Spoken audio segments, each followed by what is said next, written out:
श्वास के माध्यम से हम एकाग्रता प्राप्त कर सकते हैं। एकाग्र हम बन सकते हैं, यानी हमारी समतल एकाग्रता प्राप्त कर सकते हैं, थोड़ी सी एकाग्रता प्राप्त कर सकते हैं। और ध्यान के श्वासों के माध्यम से हम समाधि तक पहुंच सकते हैं। तो हम एकाग्रता से प्रज्ञा तक विकास कर सकते हैं। तो फिर सकारात्मक भावना हम विकसित क्यों करते हैं, या सकारात्मक भावना के हमें क्या जरूरत है। हम तो देखते हैं कि जब हम श्वासों के माध्यम से हम एकाग्रता प्राप्त कर सकते हैं और उससे समाधि के तौर पर या प्रज्ञा की तरफ हम जा सकते हैं। तो फिर सकारात्मक भावना या मैत्री भावना हम सुबह के लिए है, कल भी किए है, तो हमें सकारात्मक भावना की क्या आवश्यकता है, ये सवाल अपने सामने खड़ा हो सकता है। तो एकाग्रता से हम प्रज्ञा तक पहुंच सकते हैं, लेकिन हमारे में सकारात्मक भावना नहीं रहेगी, पॉजिटिविटी हमारे में नहीं रहेगी, तो हम एक प्रकार से जिसे हम उच्छेदवादी बोल सकते हैं, एक कली बोल सकते हैं, तो वो हम उच्छेदवादी बन सकते हैं। यानी हमारे में सकारात्मक भावनाएं नहीं है, हम केवल श्वासों के माध्यम से एक रूपता प्राप्त कर रहे हैं, एकाग्र हो रहे हैं और एकाग्रता से हम शक्ति की ओर बढ़ने का प्रयास कर रहे हैं। तो उससे हम उच्छेदवाद की तरफ हम जा सकते हैं, एक कली बन सकते हैं। तो हमें सकारात्मकता की, पॉजिटिव इमोशन की बहुत ही जरूरत है। पॉजिटिव इमोशन नहीं है तो फिर हम जिसे हम सबका दृष्टि कहते हैं, उच्छेदवाद बोलते हैं, तो उसकी तरफ हम बढ़ सकते हैं। यानी फिर उच्छेदवाद क्या है? तो उच्छेदवाद का मतलब ये है कि कुछ भी नहीं है, कोई रिश्ता नहीं है, कोई कर्म नहीं है, कोई फल नहीं है, कुछ भी नहीं है, कोई कर्म के फल नहीं है, कोई रिश्ता नहीं है, कोई कर्ता नहीं, कोई कर्म नहीं है। तो केवल हमें एक दिन मरना है, तो खाना खाओ, पियो और मौज करो, इसकी सिवा दूसरा कुछ भी नहीं है। तो ये एक सिरे का एक रहता है, कुछ भी नहीं है। इस जीवन में एक बार जन्म लेना है और फिर एक बार मरना है। तो कोई कर्म के फल नहीं है, कोई रिश्तेदार नहीं, कोई देव नहीं, कोई आत्मा नहीं, कुछ भी नहीं है। तो केवल खाओ, पियो और मौज करो, यही समझ के हम जीवन जीते हैं। तो कोई कर्म के फल भी नहीं है, तो हम उच्छेदवादी बन सकते हैं। और बुद्ध ने तो आपने देखा है, बुद्ध ने जो दो सिरे है, शाश्वतवाद है कि सभी चीजें परमानेंट है, कोई भी नष्ट नहीं होता है। तो बुद्ध ने शाश्वतवाद का भी नकारा और इधर उच्छेदवाद को भी उन्होंने नकार दिया है। तो उन्हें मध्यम मार्ग, यानी शाश्वतवाद भी है और उच्छेदवाद भी है, शाश्वतवाद भी नहीं है और उच्छेदवाद भी नहीं है। तो एक प्रकार से जो हमारी सबका दृष्टि है, पक्का दृष्टिकोण है, उससे हम उच्छेदवाद की तरफ बढ़ सकते हैं। तो हमें एकाग्रता के साथ ही साथ हमें सकारात्मक भावना की, पॉजिटिव इमोशन की हमें बहुत ही जरूरत है। हम एक प्रकार से श्वासों के माध्यम से या कोई आवागमन के माध्यम से हम एकाग्रता प्राप्त कर सकते हैं, हम प्रज्ञा की तरफ बढ़ सकते हैं। लेकिन वो एक प्रकार से जिसे हम अलिप्त सचेतनता बोलते हैं, यानी हमारी जो भावनाएं है उसके साथ हम जुड़ते नहीं, केवल बुद्धि से हमें पता चलता है कि ये सत्य है, वो सत्य है, यही हम ये कर सकते हैं। तो उसमें एक प्रकार से अलिप्त सचेतनता हमें प्राप्त होती है। तो हमें संपूर्ण सचेतन बनना है, तो हमें सकारात्मक भावना की बहुत ही गरज है, पॉजिटिव इमोशन की हमें गरज है। तो पॉजिटिव इमोशन क्या है, सकारात्मक भावना क्या है? तो सकारात्मक भावना एक प्रकार से कुशल मानसिक कर्म है, और कुशल मानसिक कर्म ये मैत्री भावना ध्यान साधना है। यानी हमें मैत्री भावना की बहुत ही जरूरत है। जैसे कि 1972 में बंटी जी ने सिस्टम ऑफ मेडिटेशन कहा था। तो सिस्टम ऑफ मेडिटेशन में बंटी जी ने उनके संरक्षक गुरु है, उन्होंने सिस्टम ऑफ मेडिटेशन में पहले एक रूपता यानी एक रूपता बताई थी। बाद में उन्होंने दूसरी स्टेज जो बताई थी वो पॉजिटिव इमोशन बताई थी। तीसरी स्टेज उन्होंने बताई थी स्पिरिचुअल डेथ। चौथी डेथ उन्होंने बताया, चौथी स्टेज उन्होंने बताई थी स्पिरिचुअल रिबर्थ। और पांचवी स्टेज उन्होंने बताई थी स्पिरिचुअल रिसेप्टिविटी। तो ये 5 बातें उन्होंने मेडिटेशन सिस्टम के बताए थे। बाद में उन्हें लगा कि ये केवल मेडिटेशन से ही सीमित नहीं है, तो उन्होंने फिर सिस्टम ऑफ मेडिटेशन बताया। यानी हर एक इसमें हम सिस्टम ऑफ मेडिटेशन के मुताबिक चल सकते हैं। तो पहली वही उन्होंने बात बताई, सिस्टम ऑफ धम्म प्रशिक्षण की जो 5 पद्धति है, उन्होंने फिर ये 5 स्टेजेस बताई है। यानी एकाग्रता, पॉजिटिव इमोशन, फिर बाद में स्पिरिचुअल डेप्थ, फिर स्पिरिचुअल रिबर्थ और फिर स्पिरिचुअल रिसेप्टिविटी। तो हमें एकाग्रता केवल एकाग्रता काम की नहीं, तो एकाग्रता को और मजबूत करने के लिए, हमें और शक्तिशाली बनने के लिए हमें पॉजिटिव इमोशन की बहुत जरूरत है। पॉजिटिव इमोशन नहीं रहेंगे तो हम एक प्रकार से उच्च द्वार की तरफ जा सकते हैं। तो हमें सकारात्मक भावना, जिसे हम पॉजिटिव इमोशन बोलते हैं, तो उसकी हमें जरूरत है। और पॉजिटिव इमोशन हमें डेवलप करना है, सकारात्मक भावना हमें डेवलप करना है, तो हमें मैत्री ये मूल सकारात्मक भावना, यानी जो हम 4 मनोविहार की बात करते हैं, इसमें शुरुआती मित्रता है, मैत्री है। तो एक प्रकार से मित्रता भावना ये मूल सकारात्मक भावना है। मित्रता भावना से हम आगे बाकी की जो पॉजिटिव इमोशन है वो हम डेवलप कर सकते हैं। तो मित्रता भावना ये एक प्रकार से मूलभूत या मूल ऐसी भावना है। तो सकारात्मक भावना यानी मैत्री भावना जो है, मैत्री यानी इसका अर्थ होता है निस्वार्थ भाव से किया हो, निस्वार्थ प्रेम बोल सकते हैं, निस्वार्थ भाव से किए हुए प्रेम या मैत्री, या उसमें स्वार्थ कोई भी नहीं रहता है ना। तो ये निस्वार्थ प्रेम की भावना यानी मैत्री है। तो सकारात्मक संवेदनशीलता हमारे लिए बहुत ही महत्वपूर्ण है। हम सभी के बारे में सकारात्मक संवेदनशीलता विकसित करना बहुत महत्वपूर्ण है।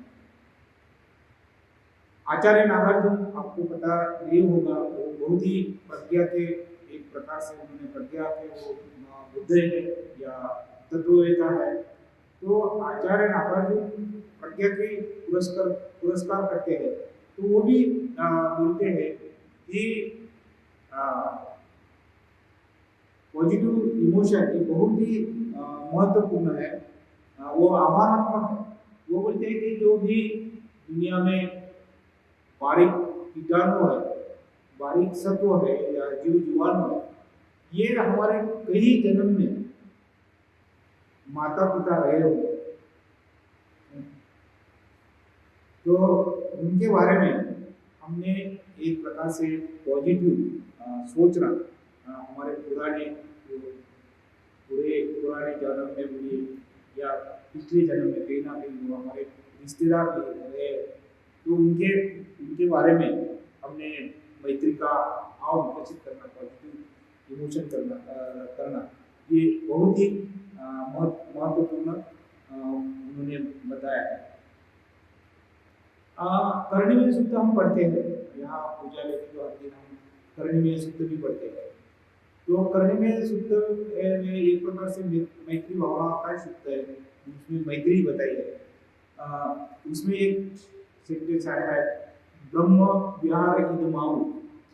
तो ब्रह्म विहार इदमाऊ, इसका मतलब ही ऐसा है कि मैत्री को उन्होंने ब्रह्म विहार कहा, और मैत्री एक अप्रमाण अमर्याद जिसको हम माप नहीं सकते, है ना। हमारी मैत्री अमर्याद है, वो अप्रमाण जिसको हम माप नहीं सकते। तो एक प्रकार से मैत्री ये विशाल है, और वो एक मूलता सकारात्मक भावना है। एक वो आचरण पद्धति है, उसको ये भी हम कह सकते हैं कि मैत्री यानी एक प्रकार से शील या कुशल कर्म है। मैत्री शील है या कुशल कर्म है। तो मित्रता भावना सकारात्मक मानसिक कुशल कर्म है। हमारे में सकारात्मक भावना नहीं रहेगी तो हम व्यक्ति विकास नहीं कर सकते। तो हमें व्यक्ति विकास करने के लिए, हमें एक सच्चा व्यक्ति बनने के लिए ये इसकी बहुत ही जरूरी है। ये केवल हमें आनंदित आने का या आनंदित रहने का, सुखी रहने का ये अनुभव नहीं है। तो एक प्रकार से हमारे अंदर की, जिसे हम सहृदयता बोलते हैं, काइंडनेस बोलते हैं, सहृदयता काइंडनेस हमारे अंदर से विकसित करने की एक पद्धति। केवल आनंदी अनुभव आना इसके लिए हम नहीं कर रहे हो, ये हमारे हृदय की हमारे अंदर की सहृदयता या काइंडनेस विकसित करते हैं।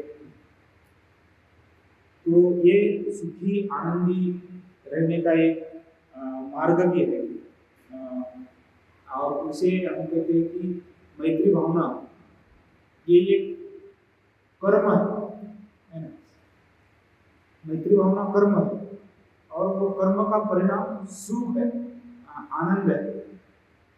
कोई लोगों को लगता है कि हमें आनंदी रहना चाहिए, सुखी रहना चाहिए, है ना, हमने हर वक्त पॉजिटिव रहना, हमने हर वक्त आनंद और सुखी रहना चाहिए, प्रसन्न रहना चाहिए।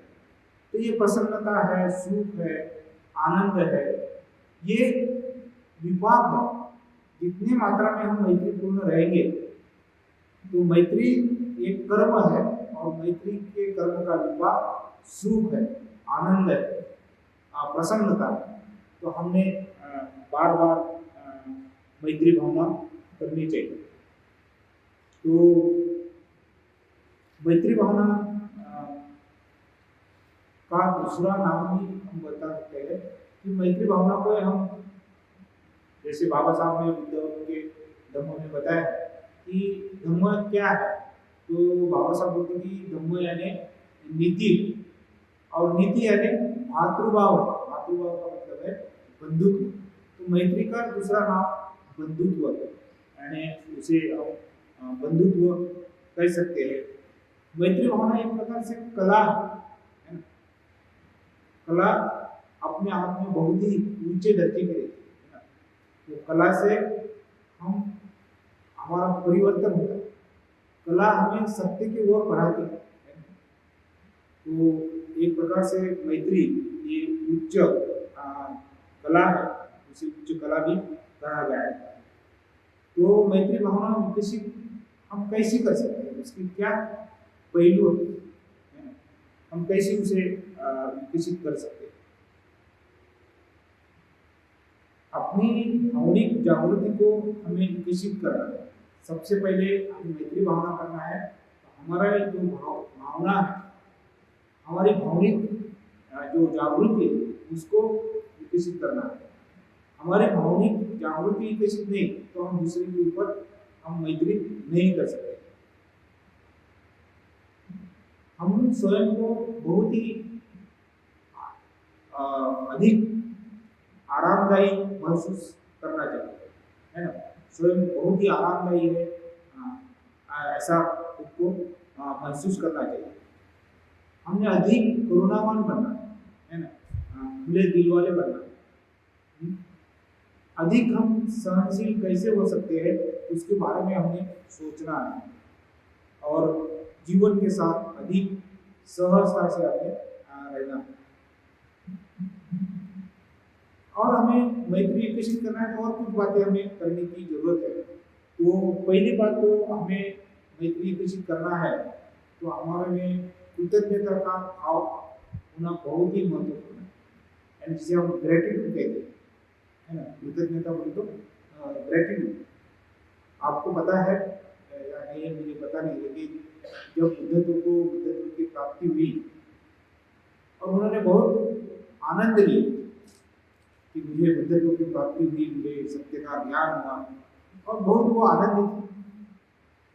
और आनंदित होने के बावजूद उनको लगा कि मैं इतना आनंद ले रहा हूँ, मैं इतना सुख ले रहा हूँ, मैं बहुत ही आनंदित हूँ और मैं दुनिया में सर्वश्रेष्ठ हूँ। अभी मैं दुनिया में सर्वश्रेष्ठ हूँ, मैंने बुद्धत्व प्राप्त किया, तो मैं किसकी कृतज्ञता व्यक्त करूँ। वो सोच में हो कि किसी की ना किसी को मैंने कृतज्ञता व्यक्त करना ही चाहिए, क्योंकि बगैर इससे मैं बुद्धत्व प्राप्त नहीं कर सका हूँ, इतना आनंद सुख में ले रहा हूँ, तो इसके पीछे कुछ तो भी कारण है। तो मैं किसकी कृतज्ञता व्यक्त करूँ। बुद्ध ने उस वक्त 1 सप्ताह बोधि वृक्ष की तरफ बिना अपने पल के झपकते हुए उन्होंने बोधि वृक्ष की कृतज्ञता व्यक्त की। तो कृतज्ञता ये बहुत ही महत्वपूर्ण सद्गुण है ना। जिसमें कृतज्ञता है, सद्गुण नहीं है, वो अपना विकास नहीं कर सकता, है ना। तो इसलिए हमारे में कृतज्ञता चाहिए, है ना। बुद्ध ने बोधि वृक्ष के बारे में कृतज्ञता व्यक्त की, फिर उन्होंने जो उनको ध्यान पढ़ाया, अलार्कम है, बुद्ध प्राप्त है, उनकी उन्होंने कृतज्ञता व्यक्त की। धीरे धीरे उन्होंने उनको जिसकी मदद हुई वो सभी की उन्होंने कृतज्ञता व्यक्त की। हम भी यहाँ है तो हमें बहुत सारे लोगों की, आचार्य नागार्जुन के हिस्से, हमें सभी सबों ने एक प्रकार से मदद की, तो हमने उनके बारे में कृतज्ञता व्यक्त करना बहुत ही महत्वपूर्ण। तो हमारे में कृतज्ञता का भाव, ग्रेटिट्यूड का भाव होना बहुत महत्वपूर्ण है। तो ये पहली बात हमें लेनी चाहिए मेधा विकसित करने के लिए या पॉजिटिव रहने के लिए। दूसरी बात जो है, हमें क्षमाशीलता चाहिए, यानी बहुत बार हम क्षमाशील नहीं रहते। हर एक आदमी यानी परिपूर्ण कोई भी नहीं, हर एक से गलतियां होती है ना। हम परिपूर्ण नहीं है, हमारे से भी गलतियां होती है, दूसरे से भी होती है, तो गलतियां होते रहती है। लेकिन वो गलतियों को क्षमाशीलता से देखना, उनको क्षमा करना, ये भाव हमारे में रहना चाहिए। तो क्षमाशीलता का भाव रखते हैं तो हम पॉजिटिव इमोशन विकसित कर सकते हैं। सहकार्य करने की भावना भी हमारे में रहनी चाहिए, किसी को हेल्प करना, मदद करना, वो भी हमारे में रहनी चाहिए। और साथ ही पुण्यानुमोदन करना, पुण्यानुमोदन करना यानी विजय सिंह मेरिट बोलते हैं, तो हमने एक दूसरे का अच्छे गुणों का पुण्यानुमोदन, हर एक में कुछ ना कुछ अच्छी क्वालिटी है। ऐसा यहाँ बैठा हुआ ऐसा ये कोई भी ऐसा नहीं कि उसमें अच्छाई नहीं है, हमारे में कुछ ना कुछ अच्छाई है, हर एक आदमी में अच्छा। तो हमें उसकी अच्छे गुणों को देखकर उनका पुण्यानुमोदन भी करना चाहिए, है ना। और हमने हमारे काया वाणी मन से जो भी हम कर्म करते हैं उनकी जिम्मेदारी लेना चाहिए, है ना। तो ये बातें हम करते हैं तो हम धीरे धीरे पॉजिटिव इमोशन को विकसित कर सकते हैं। बुद्ध और उनका धर्म आप पढ़ते हैं तो बाबा साहब ने मैत्री भावना के, जो हर रोज मैत्री भावना करता है, जो मैत्री भावना साधना हर दिन करता है, तो उन्होंने मैत्री भावना करने के 11 लाभ बताए। बुद्ध का धर्म आप पढ़ते हैं, उसमें एक धर्मांतर की मुहिम करके एक पैराग्राफ एक पार्ट है, तो उसमें उन्होंने मैत्री भावना जो ध्यान साधक है उसके 11 लाभ बताए। मैं यहाँ 11 लाभ नहीं बताऊंगा, लेकिन कुछ लाभ हम देख सकते हैं आप तौर पर। पहला लाभ तो उन्होंने बताया है कि हमारा जो शरीर है, ये शरीर स्वास्थ्य है, सुदृढ़ निरोगी रहता है, ये हम पॉजिटिव रहते हैं, यानी हमारे शरीर का मन का परिणाम शरीर पे होता है और शरीर का परिणाम मन पे होता है। हम जितनी मात्रा में पॉजिटिव रहेंगे उतनी मात्रा में हमारा शरीर भी सुदृढ़ निरोगी रह सकता है। इसलिए बाबा साहब बोलते हैं तो बुद्ध में हम मैत्री भावना करते हैं तो हमारा शरीर सुदृढ़ निरोगी रह सकता है। दूसरी बात बोलते हैं कि हमें सुख से नींद आए, है ना।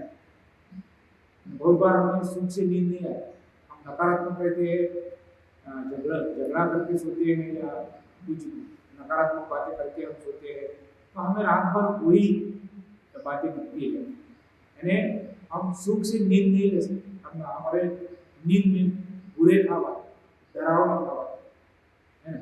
लेकिन मेत्ता भावना हम करेंगे, पॉजिटिव इमोशन के साथ रहेंगे, तो हमें सुख से नींद आती है, बुरे या बुरे ख्वाब नहीं आते।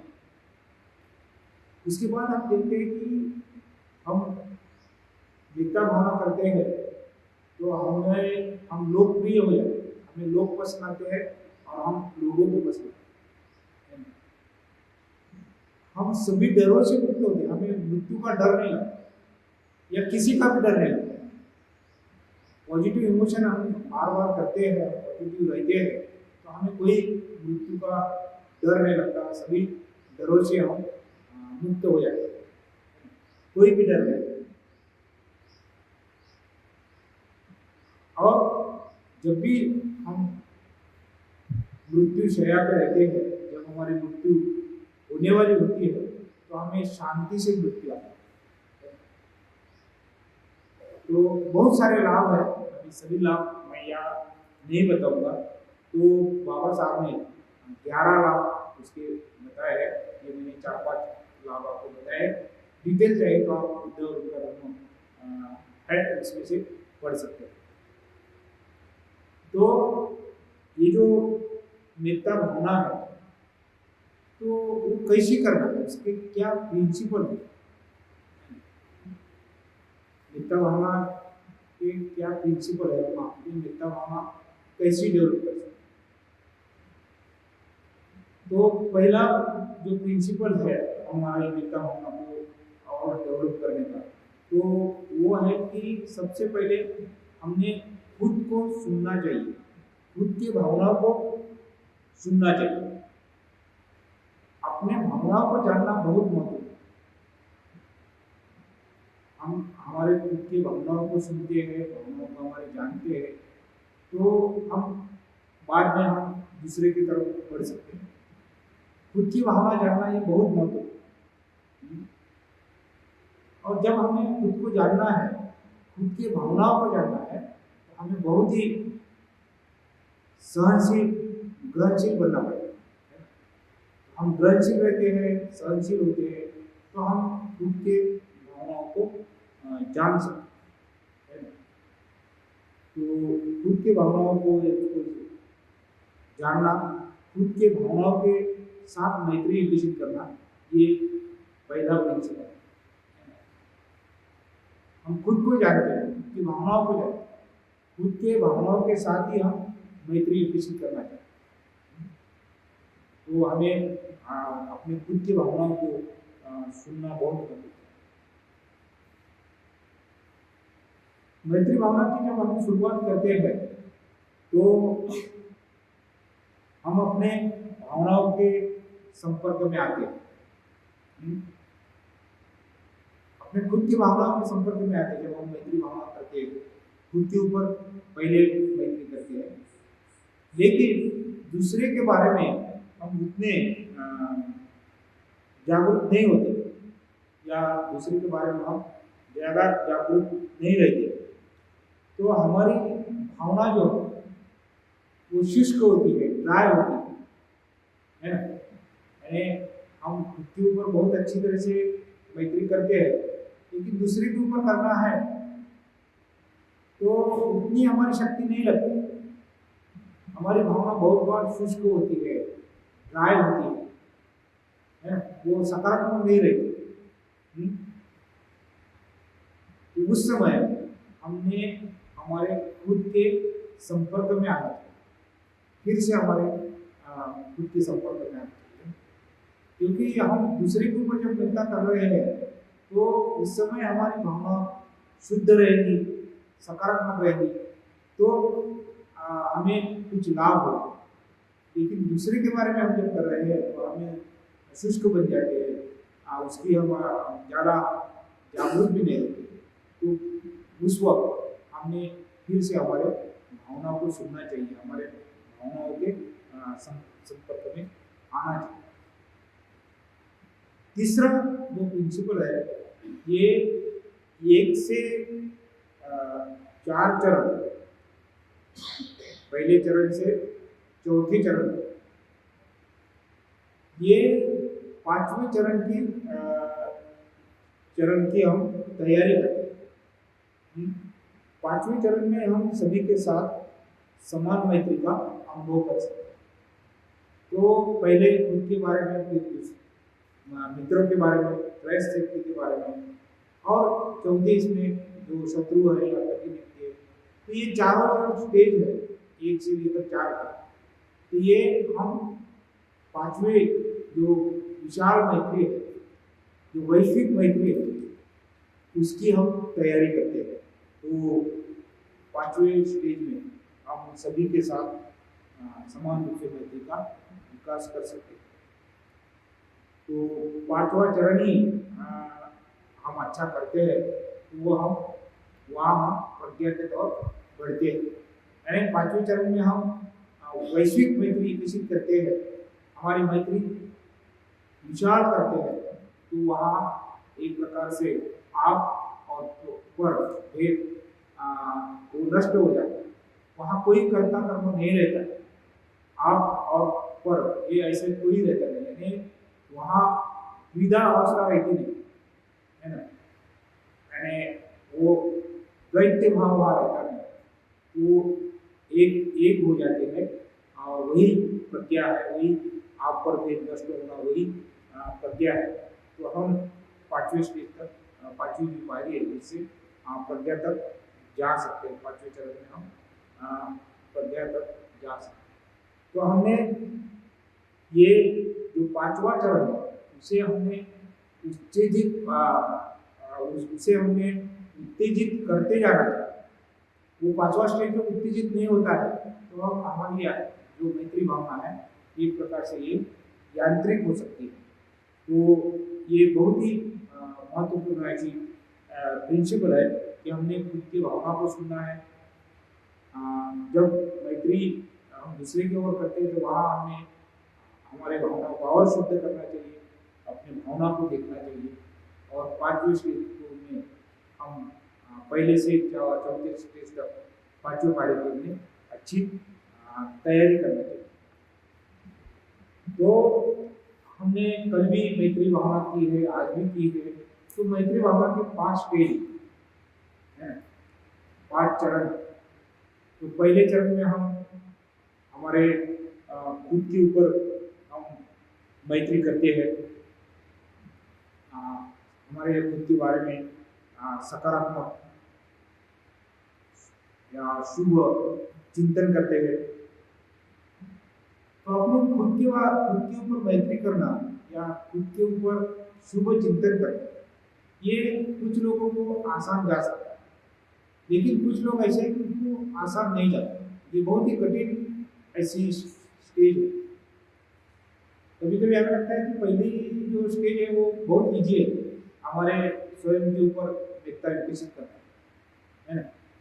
लेकिन हमारे स्वयं के ऊपर मेहता करना ये इतना आसान काम है ना। हम अभी कभी ऐसे बैठे और एक दूसरे को पूछे कि आपने स्ट्रेंथ या आपने पॉजिटिविटी कौन से गुण है पॉजिटिव, तो हमें सोचना पड़ता है, बहुत सारा सोचना पड़ता है। हमें हम जल्दी बता नहीं सकते कि मेरे में ये पॉजिटिव ये है या मेरे ये स्ट्रेंथ है, ये बताना आसान नहीं होता। तो वही बात आती है इधर, हम जब हमारे खुद के ऊपर मैत्री विकसित करते हैं तो वो हमें इतना आसान नहीं लगता है। तो वो हमें देखना चाहिए एक प्रकार से हमारे भावनाओं को हमने करुणा से देखना चाहिए, सहृदयता से हमें देखना चाहिए हमारे भावनाओं को। बुद्ध कहते हैं कि हम जब हमारे इर्द गिर्द देखते हैं, लोगों की तरफ हम देखते हैं, इर्द गिर्द हमारे तरफ देखते हैं, तो हमें ऐसा महसूस होता है कि इस दुनिया में मैं ही महत्वपूर्ण हूँ, मेरे से दूसरा कोई महत्वपूर्ण नहीं है ना। ऐसा भी हमें लगता है। तो जैसा हमें लगता है कि इस दुनिया में मैं ही महत्वपूर्ण हूँ, मुझे ही सुख चाहिए, नहीं, हम स्वयं के सुख के बारे में सोचते रहते हैं। लेकिन मैत्री भावना में हमें ये भी सोचना चाहिए कि मुझे जैसा लगता है वैसा बाकी लोगों को भी लगता है, वो भी बाकी लोग भी मेरे जैसे महत्वपूर्ण है, उनको भी सुख चाहिए। तो हमारा सुख महत्वपूर्ण है, हम स्वयं को आगे बढ़ाना चाहते हैं, वैसे ही बाकी लोग भी हमारे समान ही वो भी सुख पाना चाहते हैं, दुख से मुक्त होना चाहते हैं। तो हमें ये देखना चाहिए, जिसे हम आचार्य शांति जो परात्मा समता बोलते हैं कि हमें जैसा सुख चाहिए, हमें जैसा दुख चाहिए, दुख नहीं चाहिए, वैसा सभी को सुख चाहिए, सभी को दुख नहीं चाहिए। तो वो हमें पहले चरण में देखना चाहिए कि हमारी भावना कैसी है। दूसरा चरण फिर हमें जो सहज व्यक्ति लगता है, हम सहजता से उनके साथ जुड़ सकते हैं, तो ऐसे मित्र को लेना चाहिए, वो सहज है हमारे लिए, सहजता से उनके साथ हम जुड़ सकते हैं। तो हो सकता है वो हमारा मित्र, कल्याण मित्र हो सकता है, हमारा आचार्य हो सकता है। तो हमें जो सहज व्यक्ति लगता है उनके साथ हमें मैत्री करना चाहिए। फिर तीसरी स्टेज है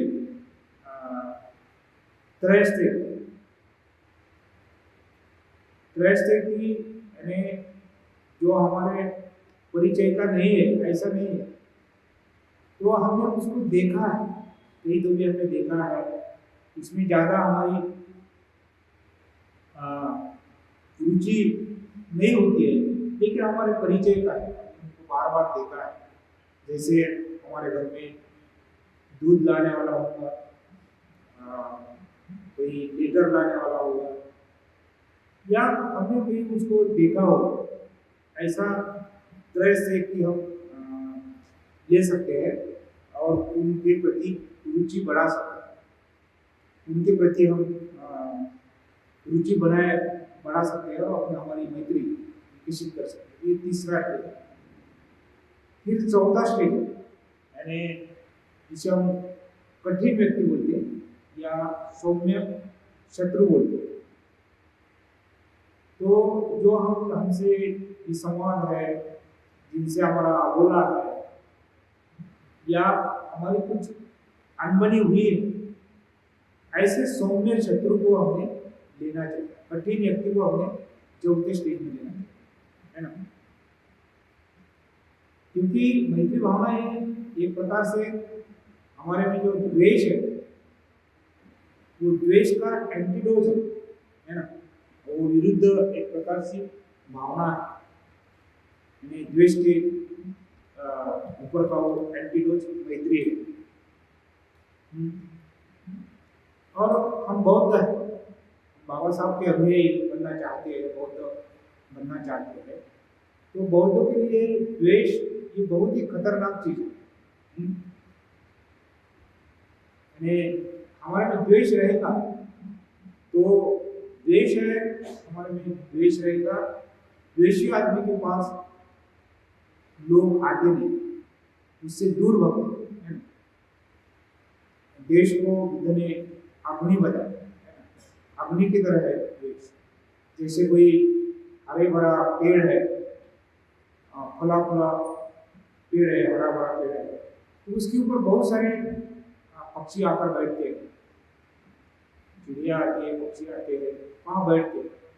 लेकिन वही पेड़ जल रहा होगा, अग्नि से जल रहा होगा, तो वहाँ ये सभी जो पक्षी है, चिड़िया है, वो सभी वहाँ से भगते हैं, दूर जाते हैं। वैसे ही हम द्वेष हमारे में रहेंगे तो हमारे पास कोई भी नहीं आएगा, सब लोग हमसे दूर जाएंगे, और लोग ही हमसे दूर जाएंगे तो हम किसको दमो बताएंगे, है ना? हम किसके साथ मैत्री बढ़ाएंगे? तो आपको यानी धम्म पढ़ाना है तो हमें हमारे पास वो आएंगे नहीं और हम उन्हें धम्म नहीं सिखा पाएंगे। इसलिए द्वेष बौद्ध लोगों के लिए बहुत ही खतरनाक है। वो द्वेष की वजह से बोधिसत्वों का काम नहीं कर सकते, लोगों को कुछ बता भी नहीं सकते, क्योंकि उनके पास लोग आएंगे नहीं। तो हमें देखना चाहिए कि द्वेष ये बहुत ही खतरनाक ऐसा ही है। द्वेष में हम केवल लोगों की खामियां देखते हैं, है ना? जो कठिन व्यक्ति है, जिसके साथ अनबनी हुई है, या जो विसंवाद जिसके साथ है, उनकी हम केवल खामियां देखते हैं, उनमें क्या कमियां है ना? यानी ये जो हाथ है तो उसमें दो साइड है, एक सफेद है और एक काली है। तो द्वेष में हम केवल एक काली साइड ही देखते हैं, है ना? उसमें क्या खामियां है, क्या कमियां है, वही देखते हैं। लेकिन ये हाथ को दूसरी भी साइड है, वो सफेद है।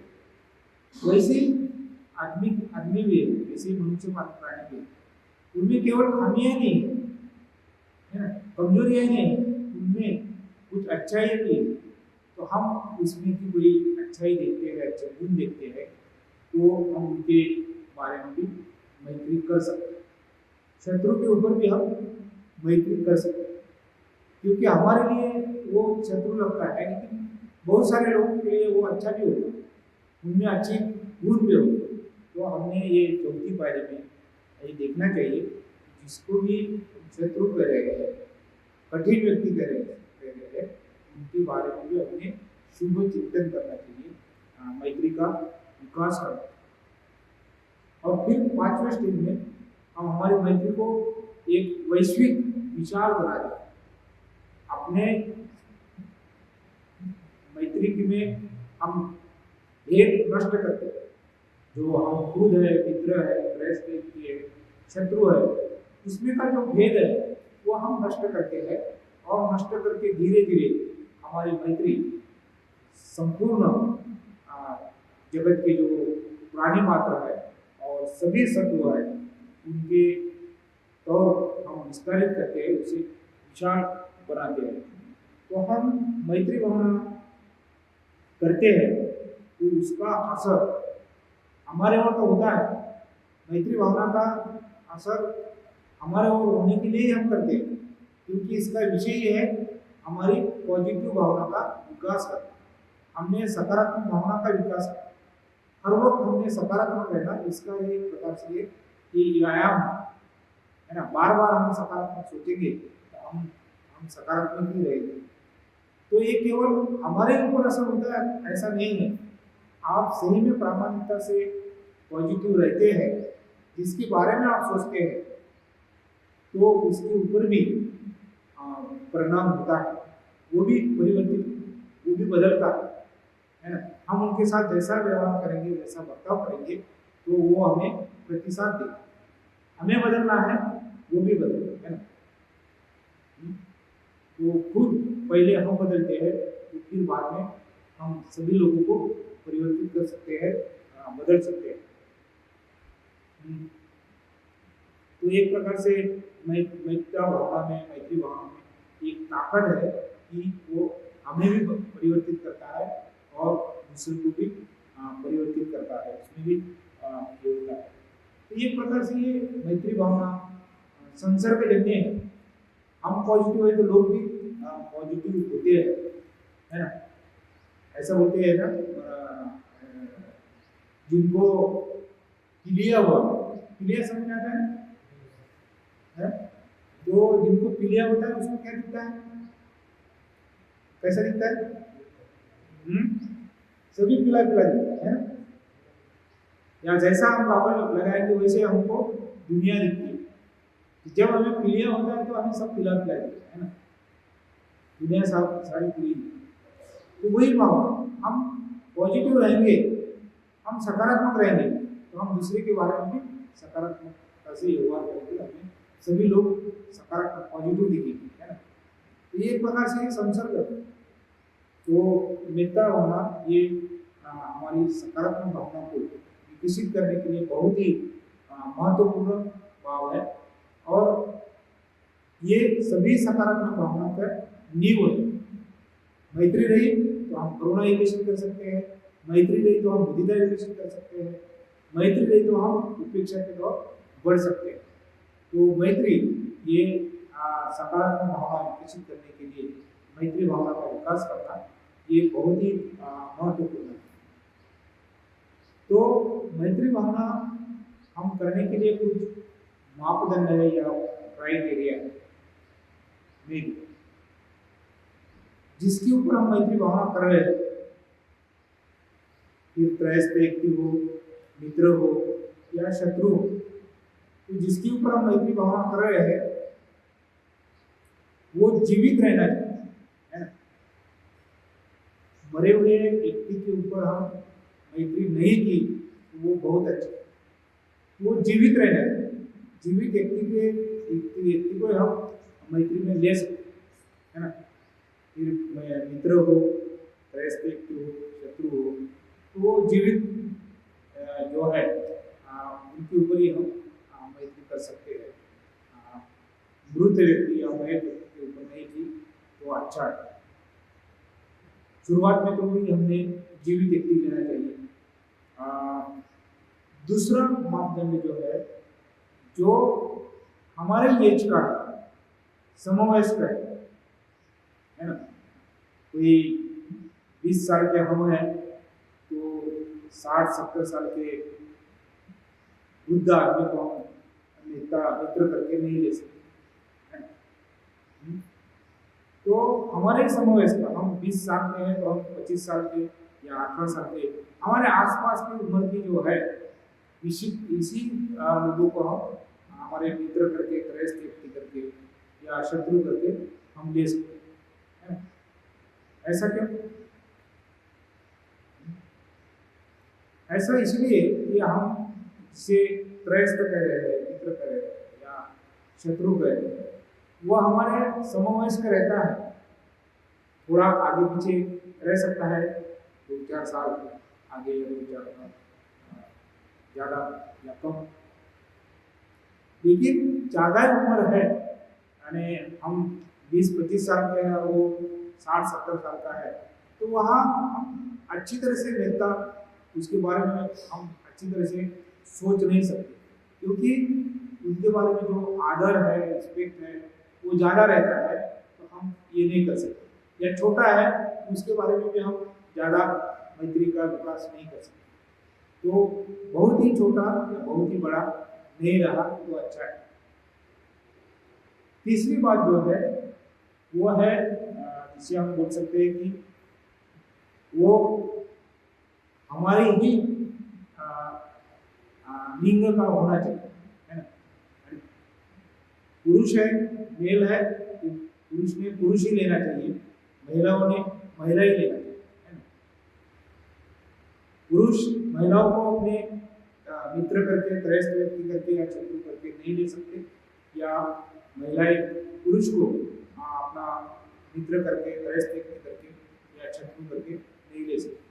तो अपने ही इसका उन्होंने लेना चाहिए, है ना, क्योंकि वहाँ अपनी आसक्ति बढ़ सकती है, अपना आकर्षण बढ़ सकता है, और फिर वहाँ मैत्री नहीं रह सकती, वहाँ निस्वार्थ प्रेम की भावना नहीं रह सकती, वहाँ मैत्री रह नहीं सकती। तो वहाँ केवल अपनी आसक्ति रहेगी, वहाँ केवल अपना आकर्षण रहेगा, है ना। क्योंकि दोनों इसमें जो ध्रुवीकरण है वो ज़्यादा रहेगा, इसलिए हमने पुरुषों ने पुरुष ही लेना चाहिए, महिलाओं ने महिला ही लेना चाहिए। जो जब भी हम नेता वहाँ करते मित्र करके भी उनको लेना है, त्रयस्थ व्यक्ति करके भी उनको लेना है, और शत्रु करके भी उन्हें लेना है। तो ये क्राइटेरिया है, वो जीवित रहना चाहिए, वो समवयस्क रहना चाहिए, और वो स्त्रियों ने स्त्री लेना चाहिए, पुरुषों ने पुरुष लेना चाहिए। तो ऐसा हम करते हैं तो हमारी महत्ता और विकसित हो सकती है। तो महत्ता ये बहुत ही महत्वपूर्ण ऐसी ये है जिसे हम 5 चरण में करते हैं। तो महत्ता भावना यानी जो सकारात्मक या पॉजिटिव इमोशन जो है वो बहुत ही महत्वपूर्ण है। एकाग्रता से ही हम प्रज्ञा की तरफ नहीं बढ़ सकते, या प्रज्ञा की तरफ जाते भी हैं तो हम चिंतनवाद की तरफ जा सकते हैं। तो हमें सकारात्मक भावना की जरूरत है। जैसे बंदे ने सिस्टम ऑफ मेडिसिन में बताया है कि इंट्रोस्पेक्शन यानी एकरूपता, जो बाद में पॉजिटिव इमोशन उन्होंने बताई है।